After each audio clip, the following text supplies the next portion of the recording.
धान की फसल लगभग अक्टूबर के महीने में किसान काटता है, तो धान की फसल कटने के बाद इतना तना उसका नीचे रह जाता है। इसको पराली कहते हैं। सरकारों ने क्या किया? दोष सारा सरकारों का है, दोष किसान का नहीं है।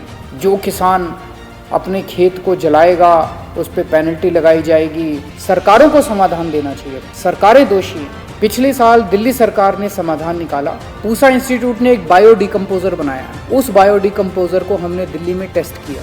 दिल्ली में 39 गांवों में 1935 एकड़ ज़मीन के ऊपर इस बायो डिकम्पोजर का छिड़काव किया। इस बायो डिकम्पोजर का छिड़काव करने से जो डंठल है ये गल जाता है। इस डंठल को काटना नहीं पड़ता, इस डंठल को जलाना नहीं पड़ता। इसके शानदार नतीजे आए। वेबकॉस की अब रिपोर्ट आई है और 79 किसानों से बात करने के बाद उन्होंने साफ अपनी रिपोर्ट में लिखा है, केंद्र सरकार की एजेंसी ने लिखा है कि बायो डिकम्पोजर का इस्तेमाल करने से दिल्ली के किसान बेहद खुश हैं।